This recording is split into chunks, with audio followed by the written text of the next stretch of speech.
ना ना, ये याद रखना, कारोबारी आदमी वो मतलब एग्रेसिव नजर आता होगा, हो नहीं सकता। Zelensky साहब को समझना पड़ेगा. He has been exceptionally rude. Perhaps he has been most pampered baby by the European Union. वो यूरोपियन यूनियन की भाषा बोल रहे हैं कि जेलेंस्की लर्न कर सकते हैं प्राइम मिनिस्टर नरेंद्र मोदी से। एग्जैक्टली अमरीकी और यूक्रेनी सदूर की व्हाइट हाउस में गर्मा गर्म बहस ने तारीख रकम कर दी है। जेलेंस्की ने ट्रंप को तंबीह की कि आप कातिल पुतिन के साथ कोई समझौता ना करें, जिसके जवाब में ट्रंप ने कहा कि तुम तीसरी आलमी जंग का जुआ खेल रहे हो। बोला ना, यूरोप ऐसा कुत्ता है जो सिर्फ भौंक सकता है। कि प्राइम मिनिस्टर नरेंद्र मोदी जब अमेरिका आए अभी कुछ दिन पहले, तो उससे पहले अमेरिका की तरफ से कितना सख्त स्टैंड था भारत के बारे में।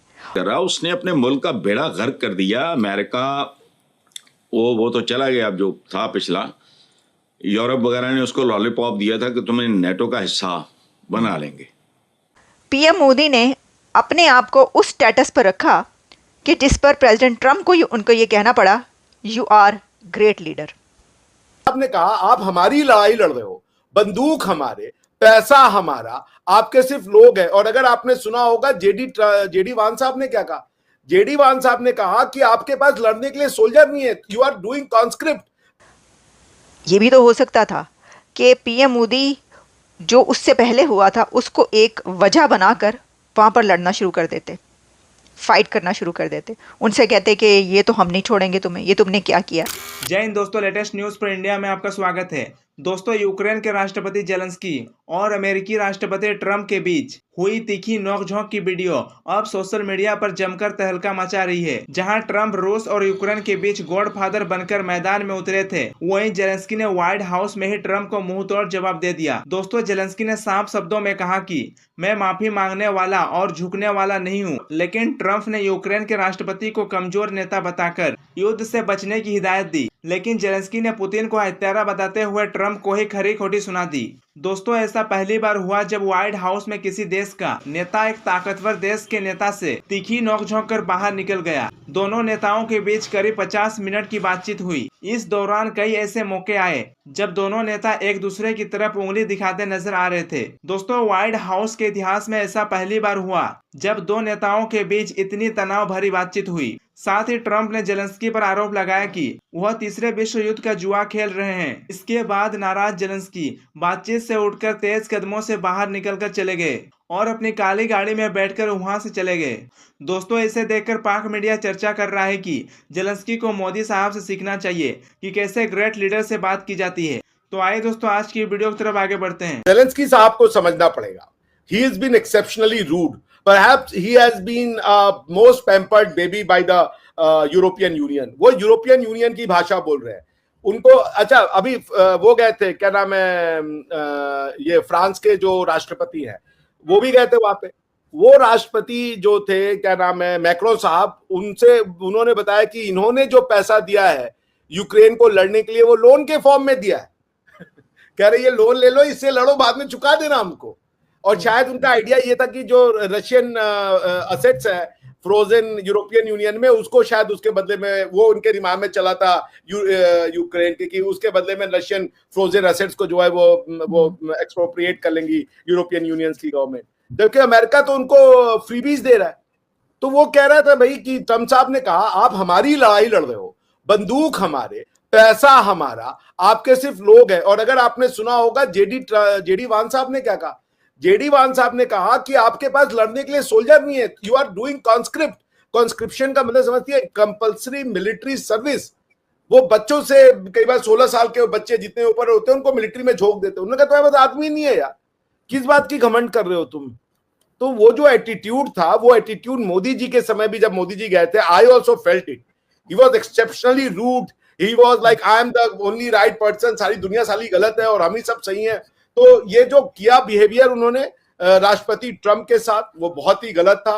वो किसी भी, आपको अगर नहीं एग्रीमेंट था, आप आए क्यों साइन करने. उन्होंने बोला कि हमने तो आपको पहले ही बता दिया था कि ये साइनिंग होगा, आप आकर के पब्लिक के सामने स्पेक्टेकल क्रिएट कर रहे हो. क्यों भाई, लड़ाई आपको मिलना क्या है इससे, you will get nothing out of it. आदमी भी नहीं है लड़ने के पास, पैसा भी नहीं है लड़ने के लिए, और उसके बाद इक्विपमेंट्स भी नहीं मिलेगा अमेरिकन, 2 वीक में खत्म हो जाओगे आप।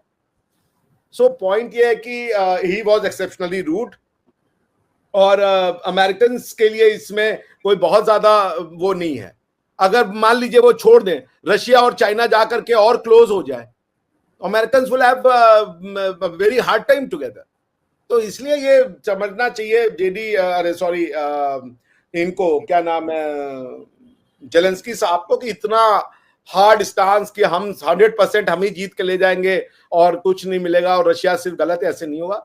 आपको नेगोशिएट करना है तो आपको कॉम्प्रोमाइज करना पड़ेगा। हाँ, कॉम्प्रोमाइज जस्ट हो सकता है कि थोड़ा वो करे, थोड़ा हम करें, थोड़ा कॉम्प्रोमाइज दुनिया में हर कोई करता है। कि जेलेंस्की लर्न कर सकते हैं प्राइम मिनिस्टर नरेंद्र मोदी से। एग्जैक्टली प्रेसिडेंट जेलेंस्की और पीएम मोदी के बीच मीटिंग भी हो चुकी है। तो क्या प्रेसिडेंट जेलेंस्की ने ये नहीं देखा कि प्राइम मिनिस्टर नरेंद्र मोदी जब अमेरिका आए अभी कुछ दिन पहले, तो उससे पहले अमेरिका की तरफ से कितना सख्त स्टैंड था भारत के बारे में, और जो लोगों की वापसी का सिलसिला है, जैसे कि इलीगल इमिग्रेंट्स जो हैं उनको जैसे वापस भेजा गया, वहाँ पर उसके ऊपर गम और गुस्सा भी था। लेकिन कितने कमाल अच्छे तरीके से पीएम मोदी ने अपने आप को उस स्टेटस पर रखा कि जिस पर प्रेसिडेंट ट्रम्प को उनको ये कहना पड़ा, यू आर ग्रेट लीडर, आप एक ग्रेट लीडर हैं, आप एक तारीखी इंसान हैं। बार बार ये कहते रहे। उन्होंने जो उनको बुकलेट दी, जो बुक दी, उसके ऊपर भी ये लिखा। तो वहाँ पर उनके लिए कुर्सी खींची प्रेसिडेंट ट्रम्प ने पीएम मोदी के लिए, और कैसे उनको शानदार रिसेप्शन दिया गया हर जगह पर अमेरिका में। ये भी तो हो सकता था कि पीएम मोदी जो उससे पहले हुआ था उसको एक वजह बनाकर वहाँ पर लड़ना शुरू कर देते, फाइट करना शुरू कर देते, उनसे कहते कि ये तो हम नहीं छोड़ेंगे तुम्हें, ये तुमने क्या किया।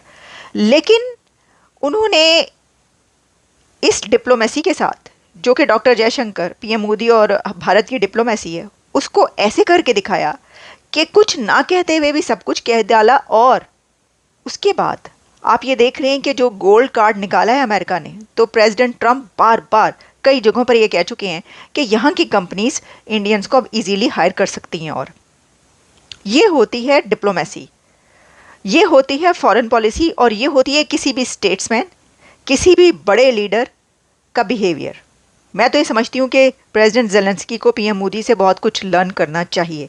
उन्हें पहले ही लर्न कर लेना चाहिए था जबकि, लेकिन उन्होंने लर्न नहीं किया। अच्छा, अब ये जानबूझ के उन्होंने लर्न नहीं किया, यानी हम ये कहना चाह रहे हैं कि क्या जेलेंस्की ने ये सब जो हुआ ये उन्होंने जानबूझ के किया, या ट्रम्प और जेडी वैंस ने ये जानबूझ के किया? तो देखिए, जो मैंने वीडियो देखी है उसमें ऐसा नहीं नज़र आता कि किसी ने कॉन्शियसली ये फाइट की है।